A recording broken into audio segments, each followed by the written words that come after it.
동역자 여러분, 오늘 요한일서 2장 이제 세 번째 시간입니다. 앞에 내용 다시 한번 보고 할게요. 중요한 건 본문이니까요. 자, 자녀들아, 내가 이것을 쓴다. 왜? 너에게 죄를 범치 않게 하기 위해서. 이 영지주의자들에 의해서 지금 사람들이 유혹되는 거예요. 깨달음을 통해서 하나님을 알 만한 지식을 통해서 구원을 얻고, 행위야 좀 못해도 깨달음과 하나님을 알 만한 지식을 통해서 구원을 얻는다. 이렇게 말하니까 그들의 말대로 따르면 행위가 계명을 지키지 않아도 되는 것처럼, 사람을 미워해도 되는 것처럼 그렇게 되는 거예요. 그래서 내가 너희에게 이것을 쓰는 것은 그러한 영지주의자들처럼 잘못 알게 되어 죄를 범치 않기 위해서 이것을 썼다라고 이야기를 하고 있는 겁니다. 핵심은. 그리고 만약에 누가 그 영지주의자들 속에 좀 빠져 있다 할지라도 우리에게 대언자가 있으니 의로우신 예수 그리스도, 우리의 허목제 되신 예수 그리스도 앞에 나아오면 너희의 죄를 용서하고 너희가 이제 계명을 지키고 그 계명의 말씀대로 사랑하면서 살아야 되면 너희가 구원을 얻을 거다, 이런 식으로 이야기를 지금 하고 있는 거죠. 그래서 우리가 그 계명을 지키면 진짜 예수 그리스도를 아는 걸로 우리는 알고 있고, 그리고 그 계명을 지키지 아니하면 그건 거짓말을 하고 진리가 그 속에 없다는 걸로 우리는 알겠다, 이 말이죠. 그리고 그 말씀을 지키는 자는 하나님의 사랑이 그 속에 있고 그게 바로 온전한 사람이고, 그의 안에 우리가 그의 안에 예수 그리스도가 하나님이 있는 줄 알겠다, 이 말이죠. 그러면서 이제 사랑에 대해서 쭉 계명에 대해서 이야기하고, 그 계명 중에서 여러분 가장 큰 계명이 뭡니까? 그 계명 중에서 계명 중에서 가장 큰 계명이 바로 사랑이에요. 앞에서 말했죠. 몸과 마음과 뜻을 다하여 주 너의 하나님을 사랑하고 이와 같이 내 이웃을 내 몸까지 사랑하라. 이것이 모든 율법의 강령이요, 모든 율법의 완성이라고 말하잖아요. 그래서 이제 계명을 지켜야 된다. 하나님 믿는 백성들은 하나님의 말씀에 따라 살아야 된다라고 이야기하면서 가장 큰 것인 그 계명의 총칭, 바로 사랑에 대한 이야기를 하고 있습니다. 자, 7절에 사랑하는 자들아, 내가 새 계명을 너에게 쓰는 것이 아니라 너희가 처음부터 가진 옛 계명이니 이 옛 계명은 너희가 들은 바 말씀이거니와. 이 말이 뭡니까? 내가 새 계명을 쓰는 게 아니다. 여기는 사랑하는 자들아, 앞에서는 나의 자녀들아 라고 이야기했다가 이건 또 사랑하는 자녀들아 하고 사도 요한이 즐겨 쓰죠. 내가 새 계명을 쓰는 게 아니다. 다시 말한다면 사랑이라는 이 말은 새로운 계명이 아니다, 이 말이죠. 처음부터 옛부터 있었던 계명이다. 그리고 이러한 사랑하라는 이 말은 너희가 처음부터 들었던 말씀이다, 이 말이죠. 그래서 계명을 지키라 라고 이야기했고, 그 계명의 가장 핵심이 뭐냐? 사랑이다, 이 말이죠. 그런데 이 사랑이라는 것은 새롭게 된 게 아니라 구약에서부터 이미 있었고 너희가 이미 들었던 거다. 그럼에도 불구하고 내가 다시 너에게 새 계명을 쓴다. 무슨 사도 요한이 다른 말을 쓰겠다는 게 아니라 똑같은 사랑에 대한 이야기를 하겠다, 이 말이죠. 사랑에 대한 이야기를 하겠는데, 옛날부터 있었던 계명이지만 사도 요한은 이것을 새 계명으로 쓴다, 이렇게 말을 하고 있어요. 여기서 새 계명은 전혀 다른 내용이 아닙니다. 똑같은 이야기입니다. 그에게와 너에게저 참된 것이라.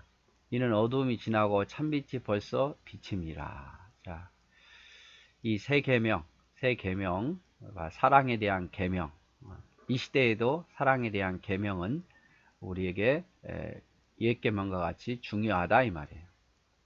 빛 가운데 있다 하면서 그 형제를 미워하는 자는 지금까지 어둠에 있는 자요.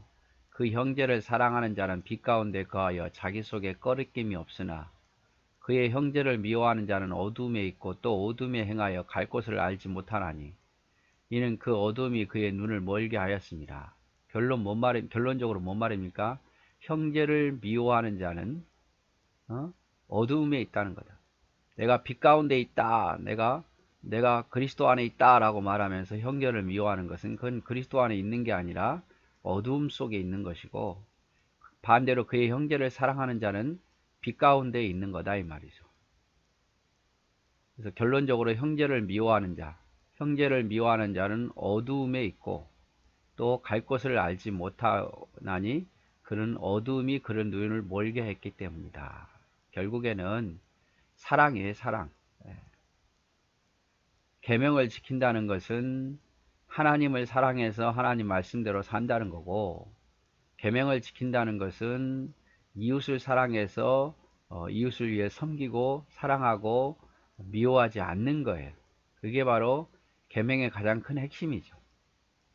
근데 영지주의자들은 내가 지식을 통해서 깨달음을 통해서 구원받는다고 생각하니까 행위는 계명은 안 지켜도 되고 사랑하지 않으면서도 내가 빛 가운데 있다고 생각하는 거예요. 구원에 이르렀다고 생각하고, 거기에 대한 지적입니다. 그래서 사도 요한은 여기서 사랑하는 자들아 라고 말했죠. 사랑하는 자들아. 나의 형제들아 라는 말도 쓰고 나의 자녀들아 라는 말도 쓰고 사랑하는 자들아 라는 말도 씁니다. 그런데 주로 이제 요한이 수신자 편지를 받는 자를 쓸 때에 주로 많이 사용한 게 사랑하는 자들아 라고 많이 쓰죠. 빛 가운데 거한다면 분명히 사랑이 드러나야 된다. 하나님에 대한 사랑, 형제에 대한 사랑이 드러나야 된다라는 것을 강조하고 있어요.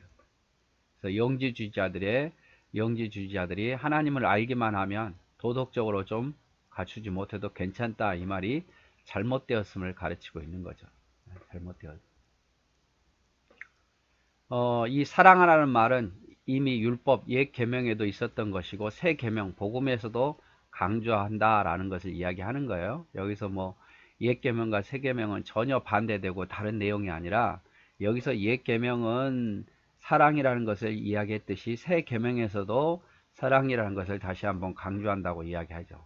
그래서 새 계명에서의 사랑은 하나님이 그 아들을 보내시고 아들은 오시고 십자가에서 그 사역을 이루신 것이 새 계명의 사랑이죠.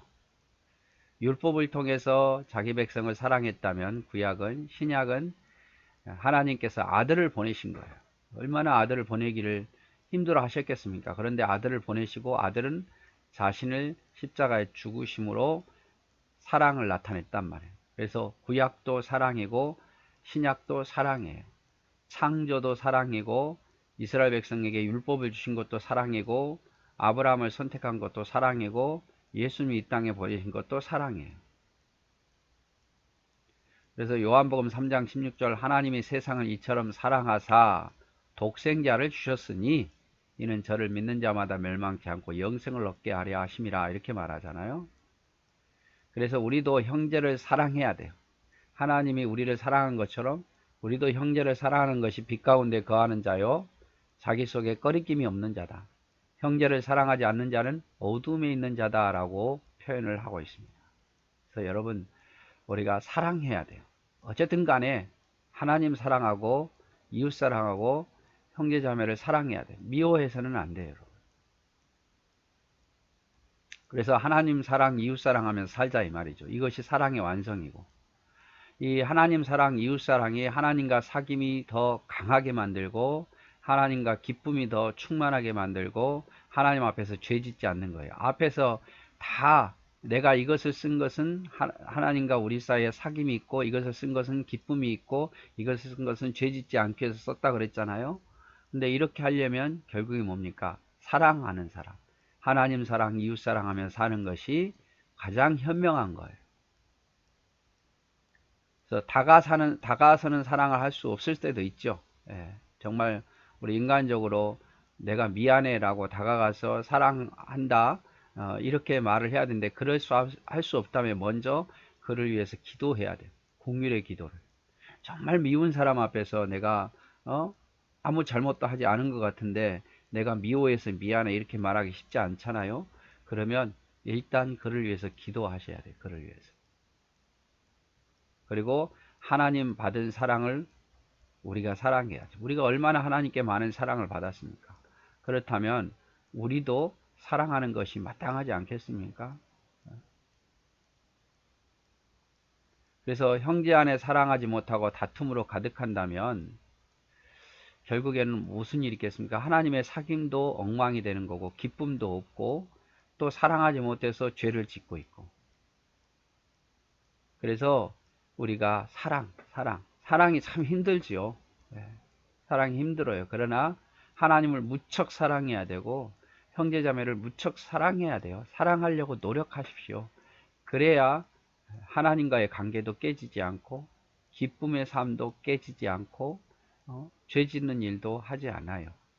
어려운 일이라고 생각하지 마시고 사랑하셔야 돼요. 사랑하셔야 돼요. 그래서 자, 사랑이라는 것은 옛 계명에만 말한 게 아니라 새 계명에서도 강조해서 이야기한다. 빛 가운데 있다고 하면서 형제를 미워하는 자는 어둠에 있는 것이다. 형제를 사랑하는 자가 돼야 빛 가운데 거하게 되며 그 속에 꺼리낌이 없는 거다. 그래서 형제를 미워하면 어둠에 있고 어둠에서 갈 곳을 알지 못하고 어둠의 눈이 멀게 되는 그런 상황이 있는 거다. 그래서 여러분 못한다 어렵다고만 생각하지 마시고 정말 우리는 사랑해야 돼요. 형제도 사랑하고 하나님도 사랑하고. 내가 사랑받은 내가 미워할 우리가 자격이나 됩니까? 아니에요. 정말 미울 수밖에 없는 사람들이 있죠. 아주 악독한 사람들이 있어요.